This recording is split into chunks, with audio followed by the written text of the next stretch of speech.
I'm here with Phil Kopinski, head coach of the Cougar track and field team. This past weekend's meet was at Benedictine University, the Eagle Invite, and a good-sized field at this meet. And Phil, success for a lot of your student athletes this weekend. Yeah, turned out, and any of those watching understand that having a perfect ideal track weather day in April is pretty rare north of about Miami. We had one of those days. We had a day where the weather was perfect, there wasn't a lot of wind, just the perfect temperature for your distance runners, not too hot. For your sprinters, it was warm enough where they weren't too cold. You couldn't ask for better. And I think you alluded to it being a good day for some of the athletes. I think pretty much everybody that ran a PR or set a school record. I don't know if anybody did. I think we might have had maybe 2 or 3 kids that didn't have a personal best. All right. Certainly the story of the meet from the Concordia side, Chelsea Wilson, obviously coming off a great indoor season as a freshman, but in this meet she broke 2 individual records in the 100 and the 200, and also took part in the 4x1 relay, and they set a collective school record. I have to say with Chelsea, I was very impressed by the 100 because the record she broke was a 23-year-old record that was held by a former Cougar All-American, Davina Polk.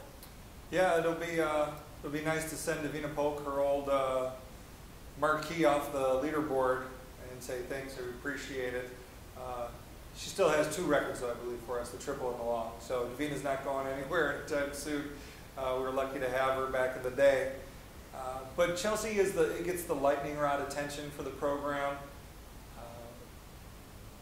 But you can't say enough about what our women's sprinters have done this year. We have 2 other girls that are just on the cusp of breaking the 200 record that Chelsea broke. So we could have 3, maybe 4 girls break the old record this year. I think Rashada is within 100th of breaking the 100-meter record of Miss Polk as well. So we could have 2 girls theoretically under that. We had a couple girls fill in the 4x4, and a couple of those girls are just a second off the 400 school record time. So, I mean, Chelsea gets a bit of the attention right now because she's kind of been leading that group. But overall, Jasmine Cawley, Drea Caldwell, Rashida Anderson, newcomers, Divinity Stevens, are coming out. Freshman Sonia Hill is performing well. So that whole group of those 6 to 8 girls is really doing well. And the sky's the limit. I think Chelsea currently is 11th in the nation in the 200. So we know she has to prove a little bit more and decrease that time a bit if she wants to have a shot at nationals. And our women's 4x1 is starting to feel as though if they can find another second, 3/4 of a second, we can potentially be sending a 4x1 relay team. That's the goal, and they're starting to feel confident. And it's been nice to see what they've been able to pull together so far in a really weather-shortened season so far. And certainly with the relay teams this year, and this also goes back to the indoor season, but the depth of talent that you have, I mean, it's, there are probably as many as, 6 or 7 women that could compete in the relays, and I guess it's maybe like a mix or match chemistry, but certainly a number of the combinations you've used this year have produced some excellent results. Yeah, and I think it's because the girls all like each other. They work out together, they lift together, they work exchanges in their free time together. They've done everything that we've asked for the most part. There's still room for improvement, but they understand that those areas that they need to improve are what's going to put them over the edge and hopefully get them a shot maybe at the top 20 relay teams. Hopefully they get that opportunity. All right. And over on the men's side, I'd like to mention freshman Jabril Joby. He had a great day on Saturday, a 2nd place in the triple jump, and the winner of that event was from Lewis, so our guy was at the top of the Division III athletes there. And Jabril also had some personal bests in the once again the sprints, the 100 and the 200. Yeah, our men's team, I think the other notable performances, you look at Logan Hofert in the 400 hurdles, I think he dropped close to 2 seconds, and we even spoke afterwards. Technically, some of his hurdles were really poor, so he's got another 1.5 seconds probably to go.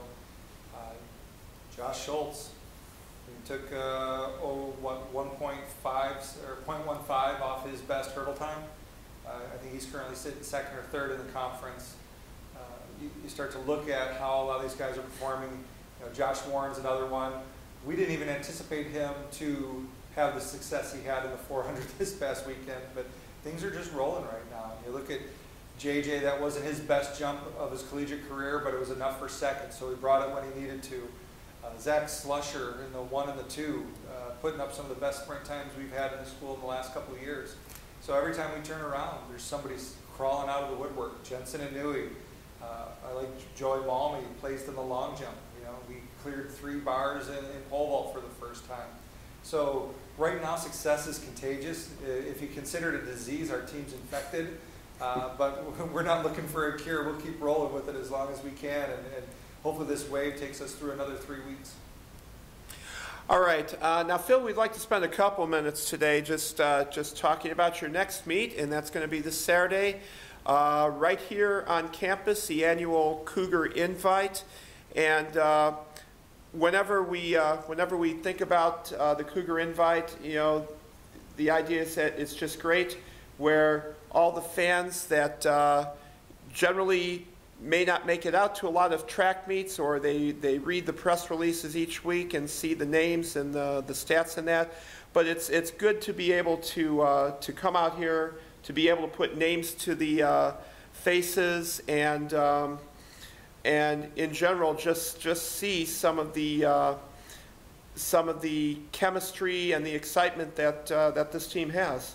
Well, and I think you can take it even one step further. It'll probably be the first time all year no one will be late for the bus.